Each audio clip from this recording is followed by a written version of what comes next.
Welcome back. You are watching KTN News Desk, and I am Akisa Wandera. Still on our big story of the day, and that is the aircraft 5Y-CSC that is still missing, believed to have crashed at the Aberdare Forest. Search operations are currently ongoing. Family and friends of those believed to be in that particular aircraft converged at the Western Hotel. We understand they are currently speaking. I want us to quickly cross over live to the Western Hotel and just hear what some of their sentiments are with regard this situation that their family members are finding themselves in. It's very calm. No. He didn't have any. You know, like sometimes people say that people have their last moments when they're speaking. No, he didn't have anything like that. He was just okay. It was just his normal self. We didn't feel anything amiss or anything. No. Yeah, he's our firstborn time. Yeah.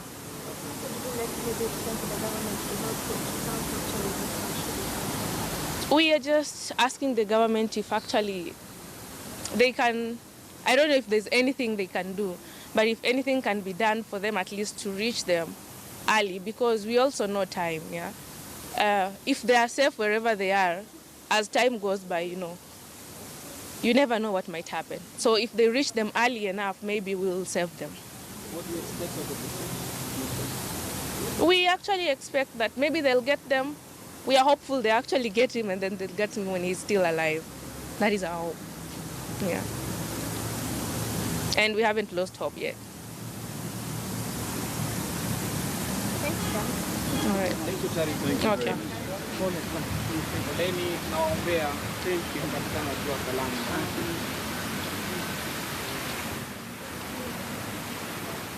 Family members at the Western Hotel where they converged as they're just trying to get more information about what happened to their loved ones who are said to be among those in the aircraft 5Y-CSC that went missing last evening and is believed to have crashed at the Aberdare Forest.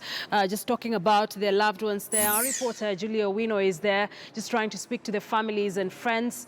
Still no official statement or communication from the government, and of course that's one of the things that family members and friends are decrying, saying there's a slow motion, especially when it comes to slow movement of information, if I could put it like that, with regard to this situation. Our reporter Caroline Bees at the Aberdare Forest, where the search operation is currently ongoing, dogged by a lot of challenges like the bad weather and poor accessibility, lack of some of commodities that they're looking for before they now get deep into the forest. So we're trying to cover all possible angles for you in this particular story. This particular aircraft, 5Y-CSC, went missing last evening and is believed to have had those on board were 8 as well as 2 crew members. So of course it is a story we are following up on for you, a wall-to-wall coverage of that today, as even as many keep their fingers crossed as the search operation continues.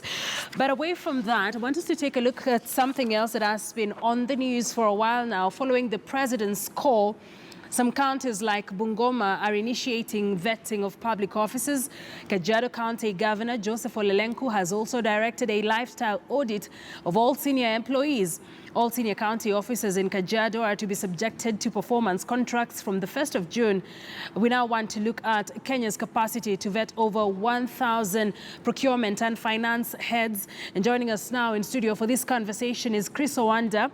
He's the chairman of the Kenya Institute of Supplies Management. Joining us in studio. Thank you very much, sir, for making time for us here on KTN News Desk. Thank you, Akisa. I mean, let's just start with what the professionals, like the body you chair, think about this directive by President Uhuru Kenyatta that is seemingly being followed by those other counties. First and foremost, let me give my personal sympathies and prayers to the families and the passengers of the ill-fated aircraft that's still missing. Yes. It's really a very tragic and sorry moment for the families. And whereas we seem to continue business as usual, it's good that they know that the nation is praying with them, for them at the moment like this one. Now back to the issue of the moment, the vetting of quite a number of senior procurement and accountant officers from the public sector, and they follow on suit instructions from a number of counties to engage in the same. As a body, KISM, the Kenya Institute of Supplies Management, which stands for professional procurement, ethical procurement, we want to confirm to you that we really support the initiative of vetting the officers. And this vetting needs to be a very carefully conducted exercise in a manner that can stand the test of time for transparency, fairness, and a seamless methodical approach. And I'd like to believe that the haste with which some of the fallen counties are undertaking this may not take that into consideration. We actually want to appeal to them that if they are following on the executive at the state government, at the central government, what they are doing, then they need to ensure that they harmonize their approaches. We have seen that in our country, we have engaged for quite a while in vetting exercises from the judges, the ministers, the PSS in the past, and the police. So we are developing this culture of having the intuition and methodology for vetting. But we expect that it needs to be professionally undertaken, and that's why we have offered, as an institute, the support that they might need in looking at especially the procurement process intricacies and any other related professional matters where we can give them support so that this exercise is conducted fairly and transparently. So then you say that whether at the national level or the county level, this should be done very careful and methodically, as you put it. What are some of the things you expect that must happen during this vetting period? We expect that emotion and perceptions must be separated from fact. If I step back and look at how we conduct procurement, procurement is a carefully documented process in which you do one step after another. That's why it's easy to audit and find out where did the process go wrong and in whose care, in whose hands did it go wrong. If you have got a vetting process that is carefully documented, methodical and procedural, then we expect that for every officer who is being vetted, he'll go exactly through the same routine, and there'll be no emotions, no perceptions, and definitely no witch hunting. We have a country that we know that people can set out to settle scores. We want to pray that that's not the case. We support vetting because we believe that a very great number of the serving procurement officers, in their thousands, are actually very good officers. They are dedicated, they are professional, they have the relevant qualifications and experience, and they go each day to work to earn a salary and to develop this country. But there are a few who, like many other professionals who are rogue, have actually spoiled the name of the procurement process. And we expect that this vetting should unearth some of those. I don't expect there'll be very many, but the whole idea of our support of this is that we want a clean break from the past.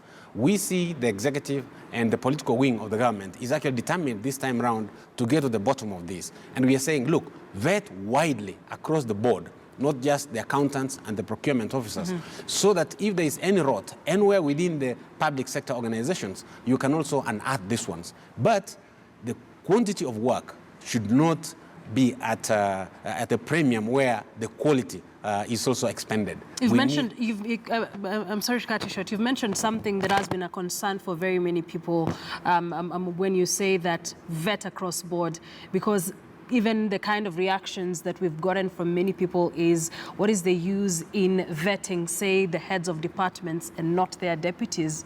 What would you say about that? You know, you've got to start somewhere. Let's also give credit to the initiative. You've got to start somewhere. At the end of the day, the people who take accountability within an organization is the CEO, who is the accounting officer, and the heads in that organization. Those are the people who carry all the decisions and are responsible to the stakeholders for what the organization is doing. So if we start by vetting everybody in the organization, we'll be vetting hundreds of thousands, possibly, of workers. That's unthinkable. So by setting an example, we also expect that good standards need to be copied from what's done at the heads, by the directors, by the CEO. So if they're setting a good example, we expect that they will enforce it, and it will be role models for the others. For instance, in the Kenya Institute of Supplies Management, we have a code of ethics, and we expect that these heads of procurement in the counties, in the public entities, are actually following this code of ethics. And we expect them to enforce that code of ethics to their deputies and everybody who works in their department. Do a professional job, treat people equally, and be fair and transparent in the way you buy, and value for money for the public sector. That's what we expect. Okay, I want us to engage a lawyer who's now joining us live on phone, Steve Ogola, who's constantly making pronouncements, especially about the war on graft. Steve Ogola, thank you very much for agreeing to speak to us here on KTN News Desk. I mean, just taking a look at that directive and the kind of reactions that followed, let's start with the law. What does the law say as pertaining to this particular exercise? Thank you, sister. So good afternoon. Everything is clear, and that is not contested because every employer has the right to appraise or to vet their employees periodically. So that's okay. The question that will emerge is the manner in which this vetting is to be conducted. I hope they will have procedural and substantive safeguards without which the vetting may have to be stopped by a court of law. If it turns out that the vetting is indeed a sanitization process that is intended to sacrifice a few individuals in order to protect some sacred cows, I can assure you that these procurement officers, sectional heads, team leaders have already engaged lawyers to do what you may call watching brief, assessing how the vetting is taking place and advising them behind the scenes when and how to engage.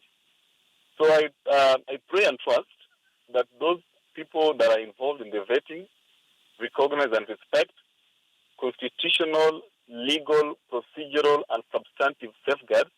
For instance, not to ask questions that may put someone in a position to share incriminating information, because that is not allowed, not to adopt unfair practices in the vetting, because that would be unfair discrimination, and not to target certain sectional heads or procurement officers with a view of kicking them out through the vetting.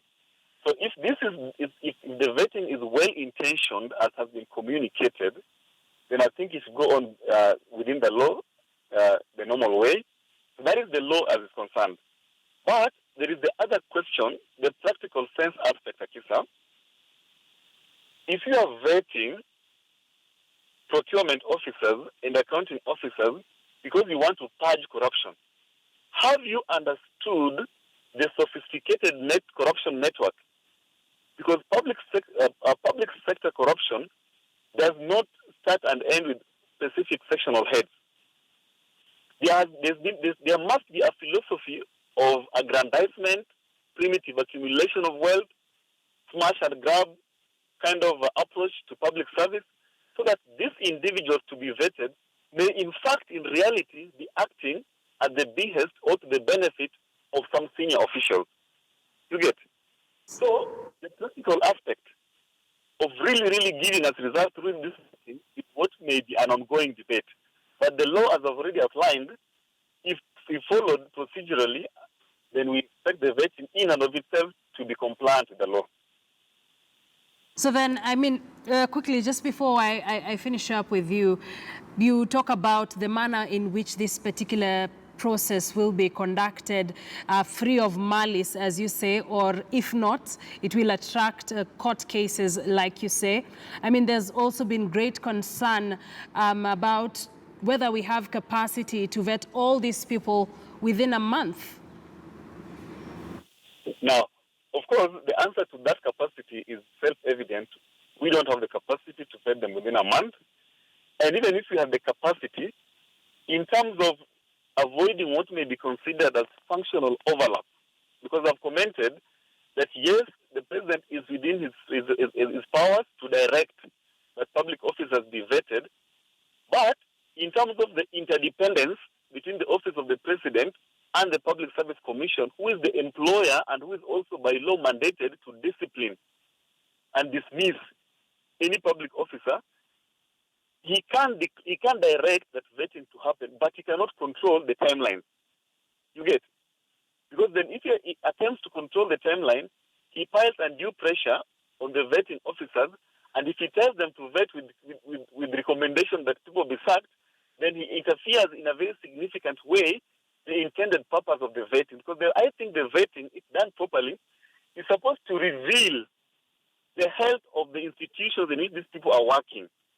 Is it so weak and so bad that people who came in as poor people within years of service, looking at their salaries and benefits, have then emerged to be extremely wealthy? But now, that is a very sophisticated and nuanced issue coming up. I do not think that this vetting should be pegged to a specific timeline. Let this vetting be done within the sectional head, within the team leaders and section by section and different categories. Let the Public Service Commission devise a formula that allows these officers to be vetted, because again, the other practical sense considerations are key.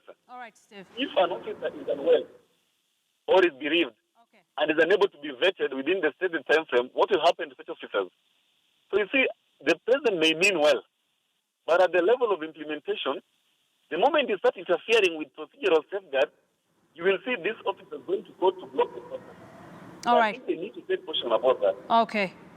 Steve, thank you very much for joining us here on KTN News. Steve Ogolla is a lawyer, just speaking to us about the capacity as a country that we have in terms of vetting all these officers, as well as what the law says and why he says this needs to be done very procedurally, or it will attract a lot of court cases. Let's get back into with my guest in studio, Chris Oanda, the chairman of the Kenya Institute of Supplies Management. We've heard what the lawyer has to say.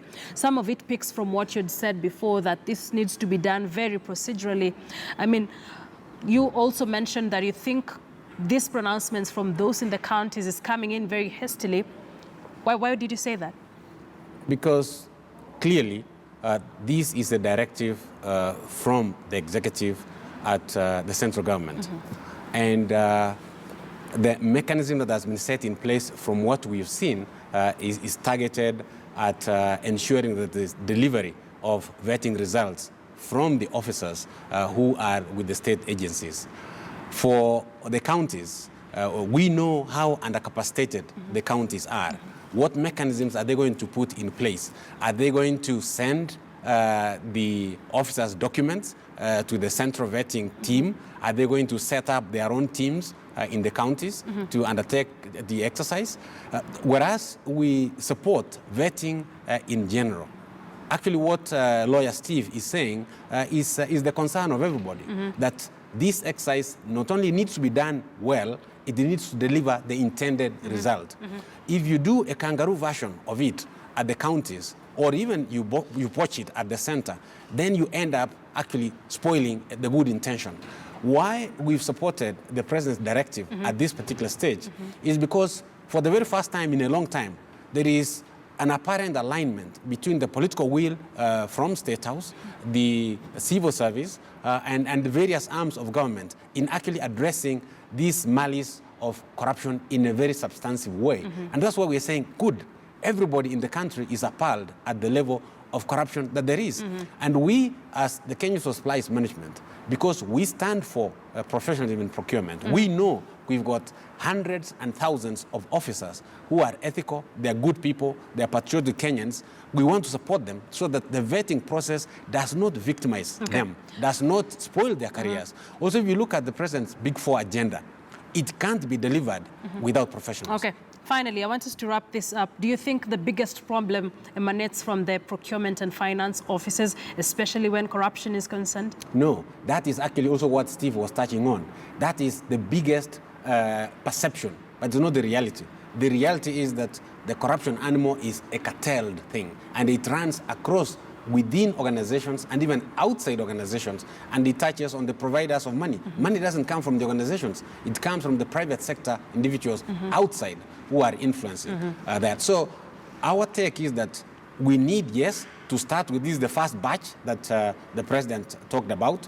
but it needs to go across the entire organization. Just going back to speaking about our commitment as the Kenya Social Supplies Management and our members and the professionals, we're saying the public sector is driving the Big Four agenda over the next 4 years. That can't be done without an ethical professional procurement team. And that's why we're saying our members need to step forward. They need to have confidence that this will be done fairly, but let them watch out what Steve, lawyer, is saying, that if you feel your rights are being violated, then please cry out. This is a free country, and we want to support the president doing the right thing. All right. And our members will be safe. That's what we take it to. All right. Thank you very much for joining us here on KTN News Desk. Chris Oanda is the chairman of the Kenya Institute of Supplies Management, just getting their take on the order by President Uhuru Kenyatta to vet all government officials in the procurement, heads of the procurement and finance departments in all government offices before the next financial year, which is 2018-2019, that starts in a month or so. Now, yesterday, the world celebrated Environment Day, and the focus was on managing plastics across the globe with the theme Beat Plastic Pollution and a call to green the blue. Rita Tinina looks at why we need to manage plastic menace in the country. It is a day like any other at work for Simon Miner, sorting out plastics here in Kariobangi South. The plastics are sourced by youth from dumping sites, estates, shopping malls and even companies, and sold to the Continental Renewable Energy Factory. Today, Simon Miner is segregating cooking oil containers, one of the types of plastics. Kuna type tatu za material, kuna blow, kuna injection na kuna kit.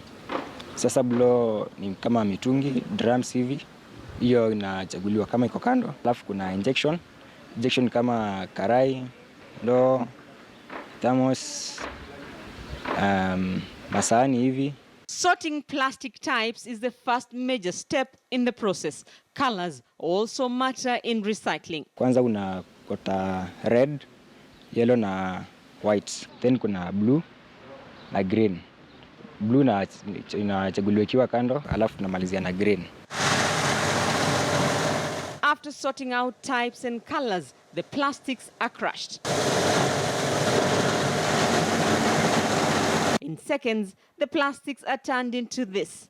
Tons and tons of already sorted plastics are lying at this Continental Renewable Energy Factory site waiting to be recycled.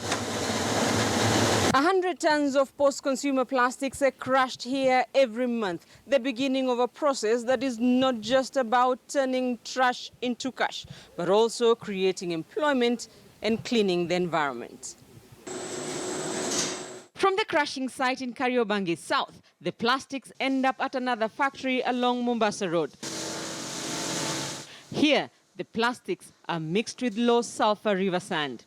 The end product then goes through a screw feed, a heating machine with temperatures of up to 700 degrees centigrade, which melts the plastics into molten resin. Now that molten resin is what is picked up to be pressed into whatever product that we intend. The molten resin is put on this automated press machine designed to make driveway slabs. For now, the machine is programmed that after 2 minutes, it opens up and then you have the plungers pushing up the driveway blocks. Those slabs can carry a weight up to a weight of 22 tons. A lot of pressure is required to press molten resin into 4 driveway slabs. The press that is exerting the pressure is 200 tons on 1 square meter. This machine is designed to make paving slabs. It takes 2.5 minutes to make 1 slab. From your trash, several other construction materials, such as fencing posts, lumber planks, signage posts, and roofing tiles are made. And now that we've found a way on how to turn that garbage into building material, then the cost of construction should drastically go down, given that this is an opportunity that will enable Africa house themselves using their garbage. Kenya banned the use of plastic carrier bags in August last year. The results are slowly beginning to be seen, at least at Dr. Agan's factory. Not so much is generated into the dump sites. But he argues saving the environment will take much more than imposing a ban. What I think emphasis should be on setting up segregation centers and recycling centers of this nature at grassroots level. For every 10 plastic posts produced, 1 tree is saved, a step of its kind in efforts to save and clean the environment. Rita Tinina, KTN News.